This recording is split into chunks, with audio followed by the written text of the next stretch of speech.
ऊंटारी बातां। आकाशवाणी उदयपुर, बीकानेर, बांसवाड़ा, सूरतगढ़, डूंगरपुर और माउंट आबू से प्रत्येक माह के दूसरे चौथे शुक्रवार को शाम 5:30 से 6 बजे तक आप सुनेंगे ऊंटों पर विशेषज्ञों की राय और जानकारी। इस कार्यक्रम के प्रायोजक है राष्ट्रीय उष्ट अनुसंधान केंद्र बीकानेर। ऊंटारी बात्या कार्यक्रम सुनने वाला सगला ऊंट पालक भाई ने ओम जी भाई और भोम जी भाई रा मोकड़ा राम राम सा राम राम ओम जी भाई राम भोम जी भाई। कई बात है ओम जी भाई, आज तो यो हरखीजता दिख रहा हो, खुशी घनी दिखे।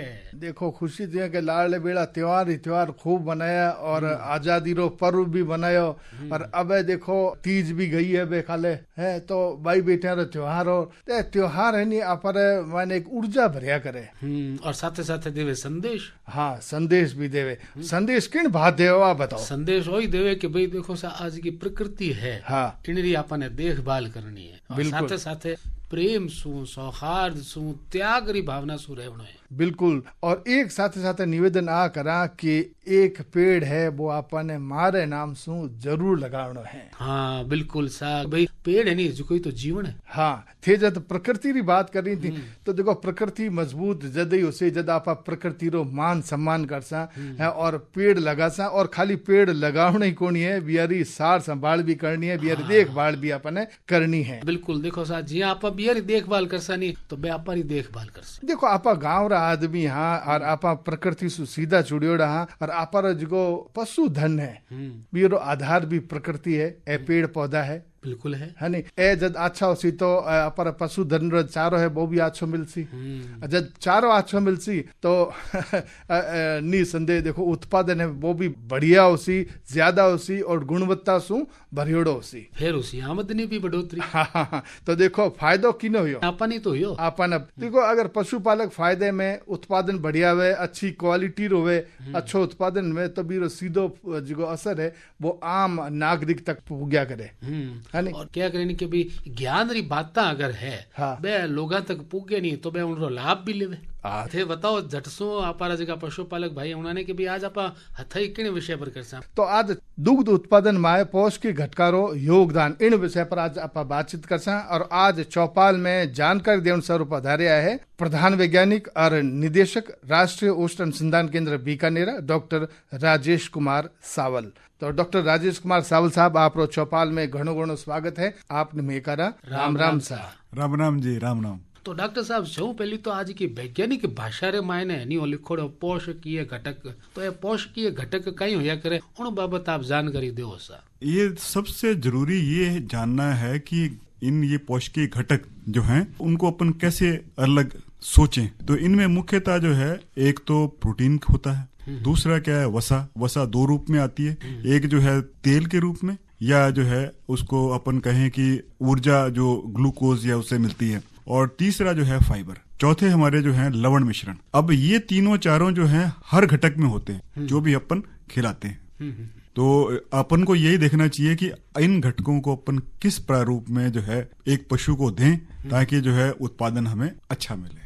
कहने मतलब ओम जी भाई आई है कि भाई एडी चीजा जिकी क्या है कि खाद्य पदार्थ जिका खाने वाली चीजा है उनारे मायने हुए जिके सुन कही है कि पशुओं ने पोषण मिले। बिल्कुल जी हाँ, प्रोटीन की बात करी, प्रोटीन मायने वसा तेल फाइबर और लवण मिश्रणी डॉक्टर साहब बात करी। और अब डॉक्टर साहब मैं आपसे वो जानना चाहूँगा कि पौष्टिक घटका कितना वर्ण या प्रकार हुआ करे। देखो मोटे तौर पे मैंने आपको बताया कि तीनों चारों चीजें जो हैं हर उसमें उपलब्ध हैं, पर किसी में किसी चीज की मात्रा ज्यादा है। जैसे अपन ये माने कि खड़ है तो खड़ में क्या है कि प्रोटीन की मात्रा भी ज्यादा होती है, कुछ तेल होता है तो तेल की मात्रा होती है जिसको अपन वसा के रूप में इस्तेमाल कर रहे हैं, और कुछ जो उसमें जो है लवण होते हैं उनमें, और इसमें जो है रेशेदार फाइबर है जिसमें अपन जो है मुख्य तौर पे जो 80 से 90% पशु खाता है ना, जिसमें सारे के सारे सूखे चारे आते हैं, हरे चारे आते हैं, और भी जो ऐसी चीजें आती हैं जो इंसान जो है इस्तेमाल नहीं करता। जैसे आपके अपन गन्ने का जूस पीते हैं तो वो छिलका बेकार जाता है, वो भी इस्तेमाल हो सकता है। तो ये भी एक फाइबर का अच्छा स्रोत है। इसके सिवा लवण जो है कुछ पौधों में अच्छे मिलते हैं, जैसे आपका जाल है, जाल का पौधा है, कैल्शियम फास्फोरस उसमें ज्यादा होता है। पनड़ी है, खेजड़ी की पत्ती है, उसमें ऐसे ज्यादा होती है। उसके सिवा ऊर्जा के जो अलग स्रोत हैं जिसके अंदर जो है कार्बोहाइड्रेट ज्यादा है, तो अपने मक्का है, जौ है, बाजरा है। अब ये इस तरह से 4 वर्गों में अपन जो है ना इसको बांट सकते हैं। एक प्रोटीन के सोर्स है यानी कि घटक हैं, और दूसरा जो है ऊर्जा के घटक हैं जिनमें जो है कार्बोहाइड्रेट ज्यादा है। तेल के घटक भी हैं जिसके अंदर खड़ है, जैसे तिल की तेल है, सरसों की खड़ है, और जो है बिनोड़ की खड़ है, इनमें तेल की मात्रा ज्यादा रहती है। और लवणीय जो पौधे हैं उनमें जो है ना जिनमें कई पत्तियां हैं, जिनमें कैल्शियम है, फास्फोरस है। ये प्राकृतिक चीजें हैं जो पशु को चाहिए, और अगर आप इन घटकों को अलग अलग से इस्तेमाल करें तो जो है उनका बहुत अच्छा प्रारूप हम ले सकते हैं, क्योंकि ये भी हमें बहुत कम क्वांटिटी समय कम में देना होता है।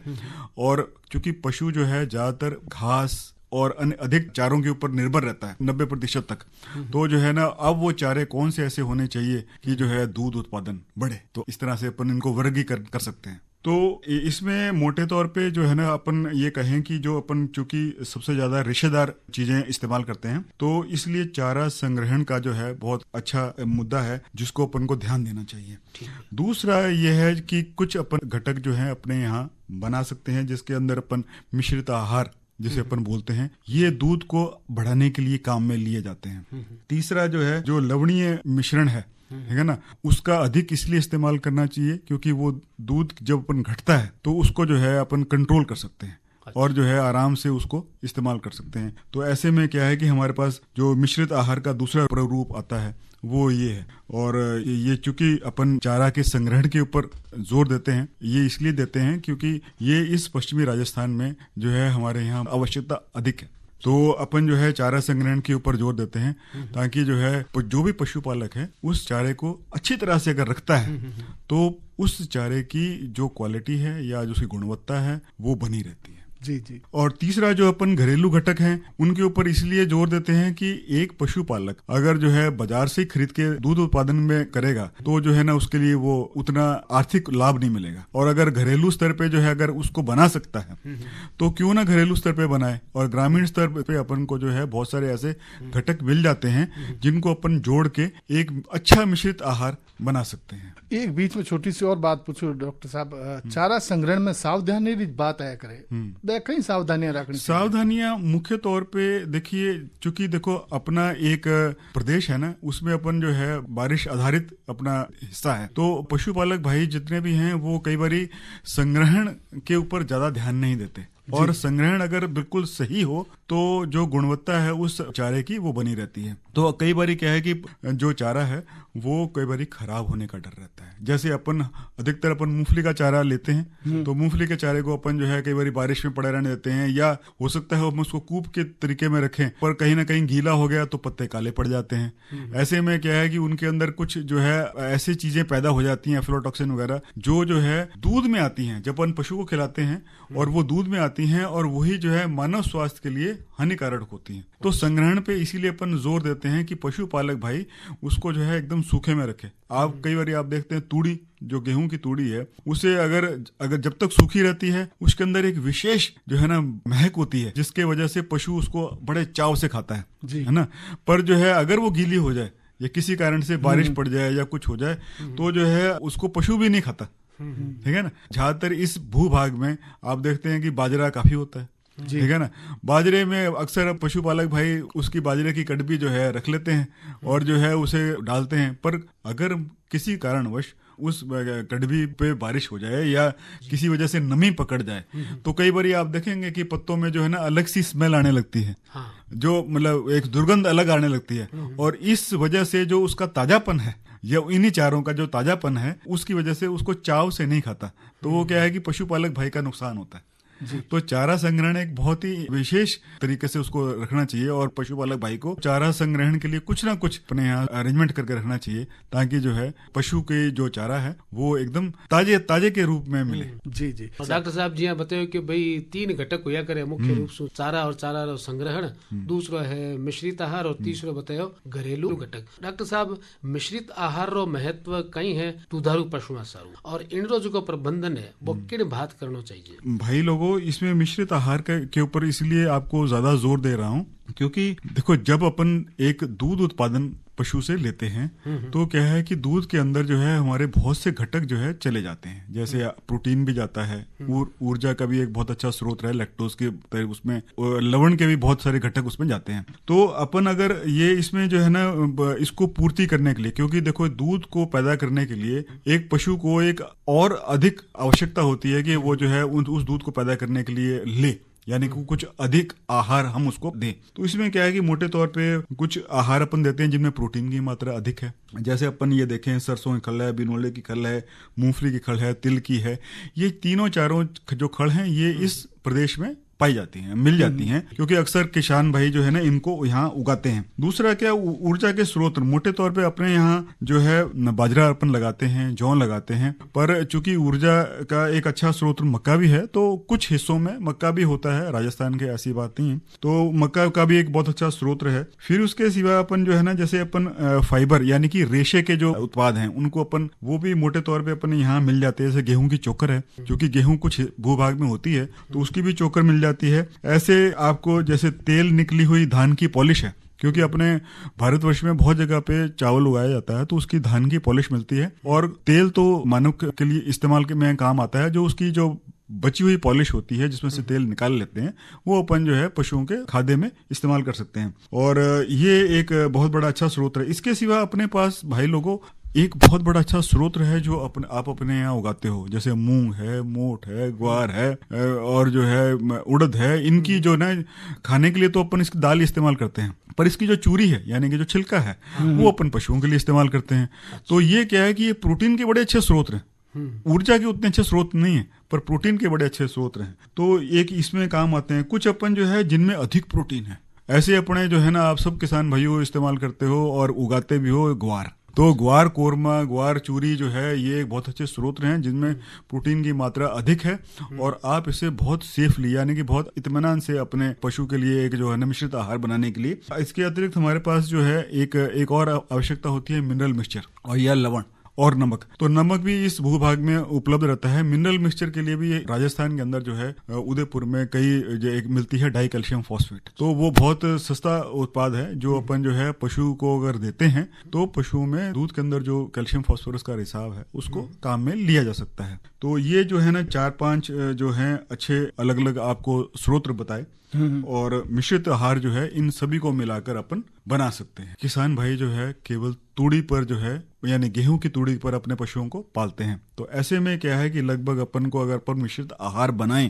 तो 500 ग्राम प्रति किलो दूध मिश्रित आहार देना चाहिए। अगर आप मूंगफली का चारा जो यहाँ पे अपने यहाँ उपलब्ध रहता है, और अपन जो है अक्सर किसान भाई कुछ ऐसे भी हैं जो 25% जो है मूंगफली का चारा और बाकी तूड़ी देते हैं, तो उसमें जो है ना अपन जो मिश्रित आहार की जो क्वांटिटी है यानी कि उसको जो है अपन 400 ग्राम कर सकते हैं। और वैसे अपन अगर हरा चारा देते हैं, केवल हरा चारा और जो है सूखी तूड़ी मतलब कि 75-25 की अनुपात में, क्योंकि अक्सर आपने देखा होगा जिनके पास चारा उपलब्ध रहता है तो वो एक चौथाई हिस्सा ही सूखा चारा देते हैं और बाकी जो है हरा चारा दे देते हैं। तो उसमें भी जो है ना अपन 400 ग्राम दे सकते हैं, 400 ग्राम दाना प्रति किलो दूध। फिर चूंकि खेजड़ी की पत्ती यहाँ उपलब्ध रहती है तो क्यों ना उसे इस्तेमाल करें। अगर अपन उसको भी इस्तेमाल करते हैं और इसको भी 1/3 अनुपात में इस्तेमाल करते हैं तूड़ी के साथ, तो जो है प्रोटीन की मात्रा चारे की बढ़ जाती है। और उसमें भी अपन जो है दूध को अगर अपन देखें तो उसमें अपन जो मिश्रित आहार की जो क्वांटिटी है उसको अपन और कम कर सकते हैं, यानी कि 350 ग्राम के आसपास आप इस्तेमाल कर सकते हैं।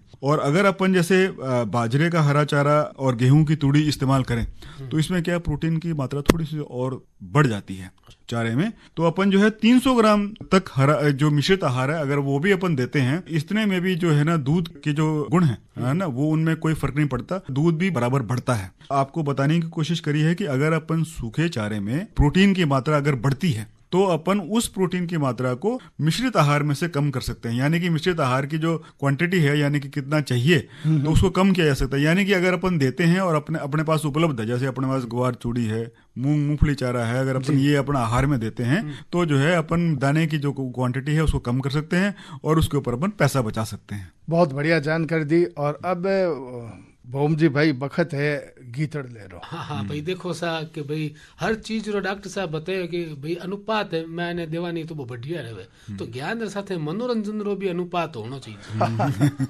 तो आपसे सुनो भैया ओ एक मीठो मीठो सो गीतड़ लो।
लेकर खेत आपा चलाला, खेजड़ी की डाली ऊपर हिंडो आपा घालाला। अरे टाबरिया ने सागे लेकर खेत आपा चलाला, खेजड़ी की डाली ऊपर हिंडो आपा घालाला। डोरी ने अरे डोरी ने पकड़ लीजे तू तो कस के, देश में घुमास्यु तने मन भर के, गोरी देश में घुमास्यु तने मन भर के।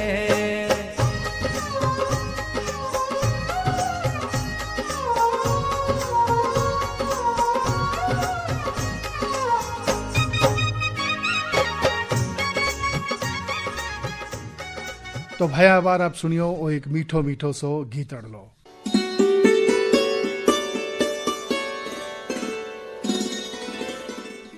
मैं डॉक्टर राजेश कुमार सावल, निदेशक राष्ट्रीय उष्ण अनुसंधान केंद्र बीकानेर। यह केंद्र ऊंटों के संवर्धन एवं अनुसंधान के क्षेत्र में कार्यरत है। समस्त ऊंट पालक भाई बहन इस क्षेत्र से जुड़कर अपनी समस्याओं का निदान पा सकते हैं एवं व्यवसाय हेतु जो लाभ उठाना है वो उठा सकते हैं। इसके लिए राष्ट्रीय उष्ण अनुसंधान केंद्र द्वारा प्रायोजित कार्यक्रम ऊंटारी बातां माह के दूसरे और चौथे शुक्रवार को शाम 5:30 से 6 बजे तक जरूर सुनें। राष्ट्रीय उष्ण अनुसंधान केंद्र बीकानेर। इन बेड़ा आपसे सुन रहा हो आकाशवाणी बीकानेर ढोला मारू चैनल की प्रस्तुति ऊंटारी बात्यां। और आज चौपाल में जानकारी देने सर पधारिया है डॉक्टर राजेश कुमार सावल, आप प्रधान वैज्ञानिक और निदेशक है राष्ट्रीय ओष्ठ अनुसंधान केंद्र बीकानेर में, और आज आप बातचीत कर रहे हैं दूध उत्पादन में पोषक के घटकारों योगदान विषय पर। डॉक्टर साहब, एक आप बताया था कि भाई तीसरो घटक होया करे वो होया करे घरेलू घटक। तो घरेलू स्तर पर कोई चीजा बनावे पशुआ वास्ते, तो उन बाबत आप एक तो जानकारी देव सा कि भाई एक बाटो बनावनो कहीं होया करे, किया बनाई जाए, और एक साथ साथ कुछ भ्रांतियां भी एक दिमाग रे माने आवे, जो बिलोड़ा खड़ है या सरसोरी खड़ है या परंपरागत का स्रोत है, उन बाबत भी जी जानकारी आप दो। ये आपने बहुत अच्छा कहा। एक बाटा बनाने के लिए या मिश्रित आहार बनाने के लिए अगर घर में कुछ ऐसे घटक हैं जो आपके आसपास उपलब्ध रहते हैं तो उनको आप इकट्ठा करके एक सस्ते से सस्ता बना सकते हैं मिश्रित आहार। तो जिसमें जो है जैसे विलायती बबूल है, ये भी इस्तेमाल कर सकते हैं। सिरस की फली है, सिरस का वृक्ष भी जो है आसपास रहता है। फिर उसके बाद अपने पास खेजड़ी यानी कि पनड़ी होती है, पत्ती रहती है, इसको भी इस्तेमाल कर सकते हैं। और कुछ खनिज मिश्रण और नमक। अपन अगर विलायती बबूल, सिरस की फली और खेजड़ी की पत्ती, इन तीनों को एक तिहाई इस्तेमाल करते हैं तीनों, और जो है इसको और साथ में कुछ नमक और मिनरल मिक्सचर यानी कि लवण मिश्रण अगर डालते हैं तो इसमें इन दोनों की जब 2% भी अगर उसको इस्तेमाल करें या 1% भी इस्तेमाल करें तो ये जो मिश्रित आहार है इसमें भले ही प्रोटीन थोड़ी कम है, पर ये आहार जो है पशुपालक भाई अपने घर के घरेलू स्तर पे बना सकता है, क्योंकि ये सारे घटक हमारे आसपास ही हैं, या झाड़ियों के पत्ते या मिलते हैं। तो इनको जो है बना के आप जो है लगभग 5 से 6 किलो जो दूध देने वाले पशु हैं उनमें इस्तेमाल कर सकते हैं, और अच्छे मेमनों के और अपने जो बच्चों के बढ़वार के लिए भी आप जो है इसको बच्चों को दे सकते हैं। तो ये तो है जिसमें पशुपालक भाई का कोई पैसा नहीं लगता, यानी कि बहुत ही कम पैसे में बन जाता है। और अगर आप वैसे जो अपने उद्योगों के अंदर अगर जो आहार बनते हैं तो अगर उस तरह से अगर पशुपालक भाई सोचे और अपना बनाना चाहे तो उसमें भी कुछ चीजें ऐसी हैं जो गाँव में मिलती हैं। अपन उसको ही संदर्भ में लेते हुए आपको एक बताना चाहेंगे कि जैसे सरसों की खल भी मिल जाती है, हमारे आसपास कोल्लू हैं हर घर, सरसों की, मूंगफली की ये खल तो लगभग जो है मिल जाती है, तिल की खल भी मिल जाती है। तो अगर अपन इसको जो है अगर, और बिनोला की खल भी कुछ जगह पे निकाली जाती है, तो अगर अपन इनको 3, 2 और 1 के अनुपात में इस्तेमाल करें तो एक बहुत अच्छा प्रोटीन का स्रोत अपने पास मिल जाता है। दूसरा क्या है, मक्का, जौ और बाजरा, ये एक्चुअली जो है ऊर्जा के स्रोत हैं। ये भी जो है जौ भी बाजरा भी अपने यहाँ मिल जाते हैं। मक्का जो है चूंकि बहुत ज्यादा उसमें इस्तेमाल होने लगा है तो ये अक्सर आसपास कहीं मंडी में उपलब्ध रहता है, तो इसको भी 3, 2 और 1 के अनुपात पे अपन इस्तेमाल कर सकते हैं, मक्का, जौ और बाजरा। दूसरा क्या है, तीसरी एक है आपके पास चूरी, हर जगह उपलब्ध रहती है। तो जिसमें मोठ चूरी है अपने यहाँ मोठ उगाई जाती है, मूंग चूरी है वो भी अपने यहाँ मूंग भी उगती है, और गेहूं का चोकर है ये भी लगभग हर जगह उपलब्ध रहता है। तो अगर अपन मूंग चूरी, मोठ चूरी और गेहूं चोकर जो है 3, 2, 1 के अनुपात में इस्तेमाल करते हैं तो ये भी एक अच्छा स्रोत है। और साथ में अपने यहाँ हर जगह पे खेजड़ी की पत्ते मिल जाते हैं। भाइयों, पनड़ी की पत्ती जो है बहुत ही कारगर और बहुत अच्छी चीज है, इसकी वजह से दूध की गुणवत्ता बढ़ जाती है। ये आपको विशेषली इसलिए बता रहा हूँ कि ये आपके पास उपलब्ध रहती है, और पनड़ी जो है इसकी पत्ती की शेल्फ लाइफ इतनी है कि अगर एक बार सूखी पत्ती को आप रख लें तो 4-5 साल तक आप रख सकते हैं, कोई खराब नहीं होती। अब इन तीनों चीजों को अगर अपन जो है ना 1/3 घटक के रूप में इस्तेमाल करें और पूरा का पूरा दाना बनाएं तो 1/3 जो है सरसों खड़, 1/3 जो है बाजरा, जौ, मक्का, और 1/3 जो है मोठ चूरी, मूंग चूरी, और साथ में पनड़ी लगभग 7 से 10%, और साथ में नमक और लवण मिश्रण को इस्तेमाल करें तो एक जो है अपन दाना बहुत सस्ते तरीके से अपने घरेलू स्तर पे बना सकते हैं। और दूसरा क्योंकि अपन बहुत सारी चीजें इस्तेमाल करते हैं तो अपन पशुपालक भाई हमारे ऐसे हैं, उनको उनकी थोड़ी सी भ्रांतियां भी हमें उनको बता देनी चाहिए, क्योंकि वो कई बार क्या घटक खुद बनाते नहीं है, एक घटक को अलग अलग इस्तेमाल करते हैं। जैसे बहुत सारे पशुपालक भाई हैं केवल बिनोला खल इस्तेमाल करते हैं। अब बिनोला खल में सबसे बड़ी दिक्कत यह है कि ठीक है, मैं मानता हूं कि उसके अंदर तेल की मात्रा ज्यादा होती है और पशुपालक भाई को इसको लगता है कि फायदे में है, परंतु इसके अंदर प्रोटीन जो होती है वो प्रोटेक्टेड प्रोटीन होती है, यानी कि बिल्कुल मतलब पचती नहीं है, बहुत कम पचती है। अक्सर ये काफी हिस्सा इसका जो है गोबर में चले जाता है। तो किसान भाइयों, क्यों पैसा खराब करते हो, है ना? अब उसको कम मात्रा में इस्तेमाल करो, ठीक है ना? और दूसरा क्या है कि जब आप उसको ज्यादा मात्रा में इस्तेमाल करते हो तो बहुत सारे जो पशु हैं उनमें जो है ना ऐसे चीजें आने लगती हैं जिसकी वजह से वो दोबारा उनको बच्चे पैदा नहीं होते। अच्छा। हाँ जी, तो इसमें जो है कोशिश करिए आपकी कम क्वांटिटी में इस्तेमाल करिए तो इसके ज्यादा अच्छे परिणाम है ना। इसको जो है कई बच्चों में पशुओं में आप देखोगे कि जो उनका साइकिल है वो पूरा नहीं होता, बच्चे जो है रेगुलर साइकिल में नहीं मिलते, तो कई बार हीट जो है टाइमली नहीं आती, तो इसको जो है आप कम उसमें इस्तेमाल करेंगे तो ज्यादा अच्छा रहेगा। ऐसी सरसों की खल है, बहुत सारे पशुपालक भाई सोचते हैं कि जो है सरसों की जो है दुर्गंध जो है ना हमारे पशु को अच्छी नहीं है, परंतु मैं आपको एक चीज बता दूं कि सरसों की खल जब भी अपन पशु को देते हैं पशु की फैट में बढ़वार होती है। अच्छा जी। तो थोड़ी क्वांटिटी में यानी कि कम उसमें अनुपात में आप उसे अगर देंगे तो आपको बहुत अच्छे परिणाम मिलेंगे। और सरसों की खल अपने यहाँ हर जगह उपलब्ध है क्योंकि अपने यहाँ सरसों होती है, तो क्यों ना अपन इसको इस्तेमाल करें। ऐसी जो है मूंग चूरी, उड़द चूरी और ये चना चूरी अपन बहुत सारे पशुपालक भाई हमारे इस्तेमाल करते हैं। इसमें इस्तेमाल करने में कोई बुराई नहीं है, केवल इसमें एक ही जो है ना सावधानी ये बरतनी है कि जो है ना आपको इसको ज्यादा देर के लिए भिगोना नहीं है, आपको इसको दो घंटे से ऊपर ना भिगोए, अन्यथा इसमें क्या होता है कि एबनॉर्मल फर्मेंटेशन शुरू हो जाती है, यानी कि बिना उसमें जो है कुछ ना कुछ फफूंद वो फर्मेंटेशन ऐसी शुरू हो जाती है ताकि गड़बड़ हो। तो इन चीजों का आप विशेष ध्यान रखें। अब किस तरह से इसको सस्ता करें। अपने घरों में कुछ जगह पे सहजन की पत्ती उपलब्ध रहती है, ये एक प्रोटीन सोर्स है। आप जो है ना इतनी खल इस्तेमाल करते हो उसका जो है ना आप धीरे से उस पर खर्च कम कर सकते हो। इसमें प्रोटीन की मात्रा, शहतूत है, बेरी पाला है, खिचड़ी की पत्ती है, इनमें भी प्रोटीन की मात्रा अधिक होती है। आप उसे जो है अगर इस्तेमाल करते हो तो उस पर जो है ना दाने पे खर्च कम कर सकते हो। ऐसी अपने पास जो है ना ऐसे घटक हैं जो अपने इस पश्चिमी राजस्थान में उपलब्ध है, तो क्यों ना इन ऐसे गुणों को आप इस्तेमाल करो। जब भी अपन बेरी इस्तेमाल करते हैं पशुओं में जो रूमेन की फर्मेंटेशन रेट है वो बहुत तेज हो जाता है और जो है पाचन शक्ति बेरी पत्ती के कारण बढ़ जाती है, तो क्यों ना उसे इस्तेमाल करें, और जबकि वो हमारे यहाँ उपलब्ध है। ठीक है ना। अब इन चीजों के सिवा अपन एक मोटे तौर पे देखें कि जो कितना कैल्शियम और फास्फोरस जो है एक पशु दे रहा है। 1 किलो दूध में 3 ग्राम कैल्शियम और 1 ग्राम फास्फोरस चला जाता है। अब इसकी पूर्ति कैसे करें, तो पूर्ति करने के लिए किसान भाइयों आप कम से कम 5 ग्राम मिनरल मिक्सचर या लवण मिश्रण प्रति किलो दूध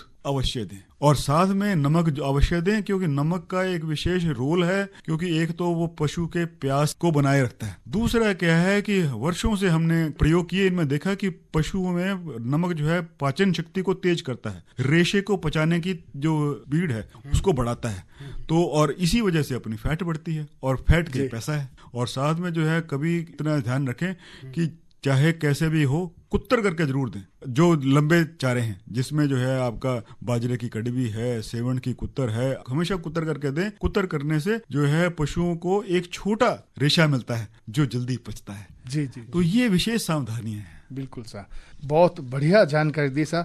और अगर आप जगह पशुपालक भाई इन बातें ने अगर ध्यान से सुनिए और बिना अपना सी तो निसंदेह बेर जो उत्पादन गुणवत्ता भी बढ़सी और उत्पादन भी बढ़सी और साथ साथ आमदनी भी बढ़सी। और हमें देखो घड़ी इशारों कर रही है, तो पशुपालक भैया आज आप चौपाल में जानकारी देने सारू पधारिया डॉक्टर राजेश कुमार सावल। आप प्रधान वैज्ञानिक हैं और निदेशक राष्ट्रीय उष्ण अनुसंधान केंद्र बीकानेर में, और आज आप बातचीत करी दूध उत्पादन में पौष्टिक घटकारों योगदान विषय पर। और डॉक्टर राजेश कुमार सावल साहब आप चौपाल में पधारिया, हमारे पशुपालका ने ऊंट पालक भाई ने इतनी अच्छी और बढ़िया जानकारी दी, इन सारू मैं आपने देवा धन्यवाद और आपने करा सा राम राम सा। राम राम सा।